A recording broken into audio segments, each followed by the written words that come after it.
What's up, guys? Jared here to weigh in on one of the most culturally relevant court cases in recent memory. Now, whatever the jury ends up deciding, it's clear that Johnny Depp is winning, at least in the court of public opinion. And that's great for cinema because he is such a compelling performer. But beyond that, I'm optimistic that this case may bring about a much-needed reevaluation of certain progressive tenets that have become widely accepted in recent years. Maybe this is the event that finally tempers our cultural overcorrection, and we collectively realize that true egalitarianism between men and women includes all the ugly stuff too.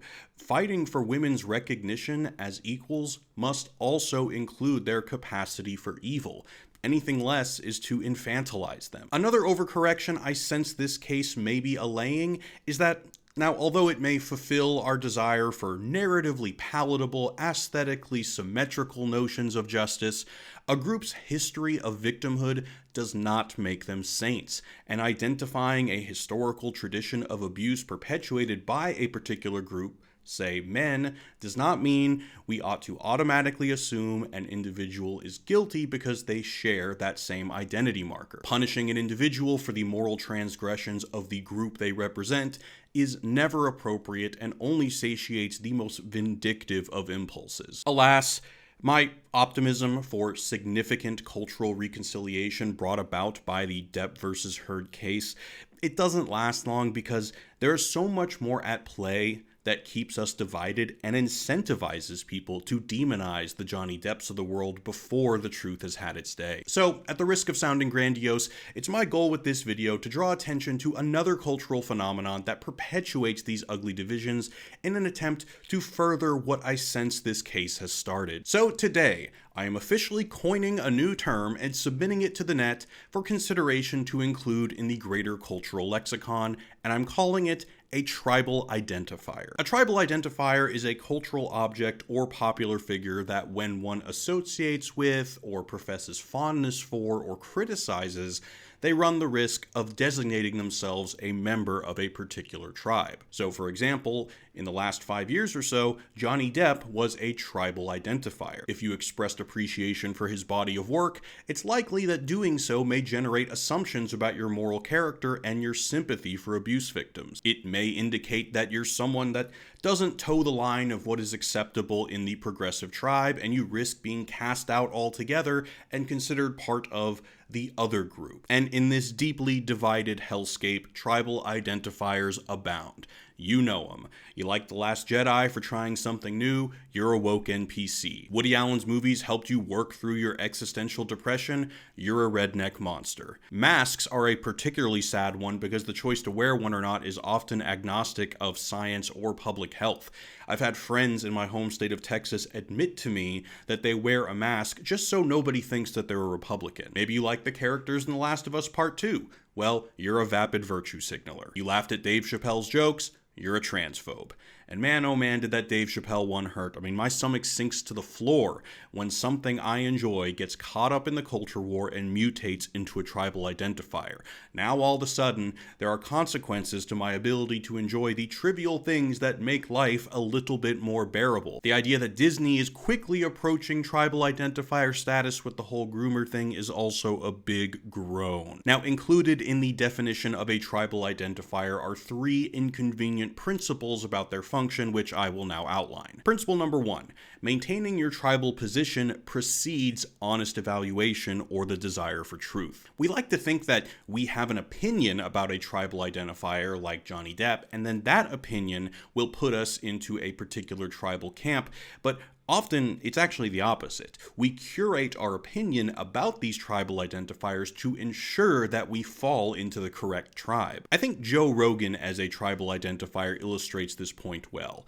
Roughly 11 million people listen to Joe Rogan's podcast, but the number of people who have a strong opinion about Joe Rogan's podcast is probably in the hundreds of millions. There's this sense that there's an imperative to have a strong opinion on some of these larger identifiers, and very little incentive exists to actually listen to his podcast and familiarize yourself with the details of his positions. Not only is doing so more work, and humans are generally lazy, but it's a potential liability. At the end of the day, you may risk your position in your professional or personal community if your conclusion runs counter to the one designated as fashionable by said community. So we choose the easiest, most socially expedient option and just wear the opinion that looks best on us as card-carrying members of a particular tribe. Principle number 2. Not only should the tribal identifier be condemned, but the subjects associated with the identifier must also be condemned by virtue of proximity. Here I think we can point to one of the most potent tribal identifiers in the culture war, Canadian clinical psychologist Jordan Peterson. Some people on the left are so thoroughly allergic to Peterson that even thinkers that he draws upon in his works are increasingly being deemed unfashionable in academic circles. One of them is Carl Jung, who doesn't have to be your favorite thinker or even have any bearing on your worldview, but the increasingly accepted notion that his work is completely useless and that Peterson is a clown for invoking him is just a little bit too much. Another one is Alexander Solzhenitsyn, the famous courageous Soviet dissident. He's a favorite of Peterson, and just because Peterson references him in his arguments often, he's deemed uncool, and his perspective and his very specific, very horrific experience in life is deemed less valuable. Principle number 3. Everything that a tribal identifier says or stands for must be disavowed. Now, something remains true regardless of who says it. If Alex Jones says the grass is green, it's still green. If Ben Shapiro says the sky is blue, some consider it their tribal duty to twist logic until they have sufficiently proven that the sky is in fact red. I've heard this justified by saying that admitting when a figure like Shapiro is right runs the risk of promoting some of his less agreeable notions, which would then ultimately shift the Overton window, or the window of ideas that the mainstream population agrees are politically acceptable at any given time. Now, the problem with this is, one, people are going to find out that the sky is blue eventually, and that will only minimize trust in the Shapiro critics and do exactly what these people were trying to avoid. And 2, we're so divided these days that the notion of a mainstream population that agrees on what is acceptable discourse exists only in a fantasy world. There are at least 2 separate Overton windows, which in my mind questions the usefulness of the concept altogether. And because of this, John Wayne movies can't be appreciated for their many cinematic merits anymore. I mean, not only that, but you now must reach into the past and confess that these things never gave you joy, even before they reached identifier status. Now, Disney World can't be fun for your family anymore, Kaepernick can't just be a good football kicker, etc. So why are people so dominated by the need to suspend nuance, authenticity, and the desire for honest conversation, and orient themselves toward these identifiers in certain ways? What gives the tribal identifier so much power over our behavior? Well, it's an enormously complex question, but I can provide a few hypotheses. The first is what I call the community/workplace panopticon. People are generally more scared of isolation than death, and connection is hard enough to come by even when you share the same opinion as others. So if having the correct opinion is the price for admission into a community, to the kind of connection that is essential for humans to thrive, it's an easy compliance to make, and quite honestly, it's worth it. If it's the choice between authenticity and the ability to cope with life, don't be an idiot. Choose life. Now, when it comes to the workplace, diversity, equity, and inclusion programs have perhaps inadvertently enhanced the power our orientation towards tribal identifiers hold over us. Now, let me be very clear. It's a good thing that companies are prioritizing the well-being of people of all identity groups. Bigotry still does exist, and it's a noble thing to protect the people that are more vulnerable among us. But the problem is that being perceived as intolerant or prejudiced is is the scarlet letter of our time, a stain on your reputation that will almost certainly harm your career. It can end your ability to provide for yourself and your family at the blink of an eye. The stakes are so high that workplaces are full of people in seeming competition to show who can display the most enthusiasm for DEI compliance to ensure that their livelihoods aren't put in jeopardy. That, coupled with the increasingly religious fervor of DEI acolytes who feel it's their moral duty to interpret people's actions in the most uncharitable light possible in order to sniff out any remote potential to offend, creates an environment where we all feel like we're working alongside the grand inquisitors of moral correctness, and adopting the desired orientation toward tribal identifiers is just one tool to protect yourself from prosecution. And again, work is hard enough. Having a job sucks. Are you really going to make your life that much harder sticking up for Johnny Depp? Is it really worth it? Now, do I think DEI programs need to be gotten rid of? Absolutely not. But it does need an increased awareness to the fear it spreads and the opportunities for abuse it creates for resentful coworkers and the willful suspension of nuance. The second is our increasingly disembodied sense of identity.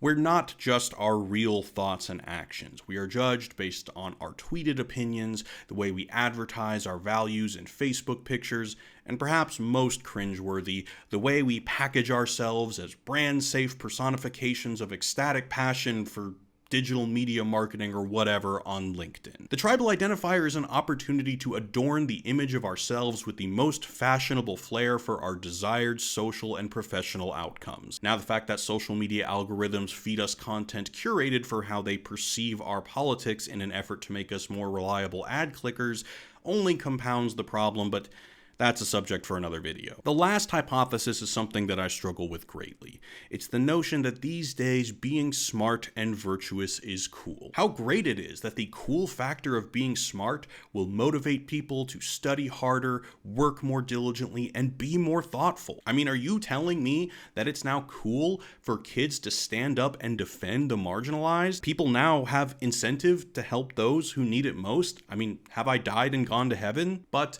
like all things, there is a downside. Nothing is ever wholly good or wholly bad.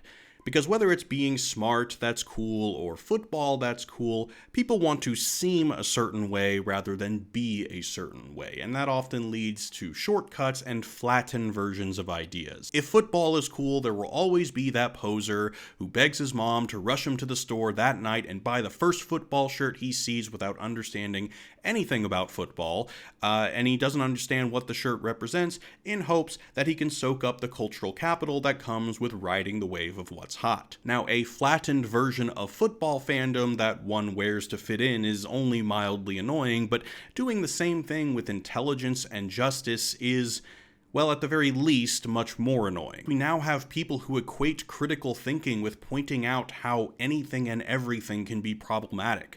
We have people who rightfully worship the incredible advances of civil rights heroes, but only want to capitalize on the appearance of fighting for progress, just like those heroes did. And they become these little watchful-eyed cops who lead the charge against punishing who they perceive as morally or intellectually impure. And one of the easiest ways to sniff out the bad guys is by judging their orientation towards tribal identifiers. And believe me, as somebody whose life work is building a brand that celebrates intellectualism, the undeniable necessity of challenging the hubris of intellectualism, or perceived intellectualism, is a great struggle for me. Taking someone's appreciation or criticism of something or someone and treating it as a tribal identifier defeats conversation. It defeats nuance. It defeats the exploration of new ideas. It defeats our ability to express our authentic selves. And as we see with Johnny Depp, it can bury the truth.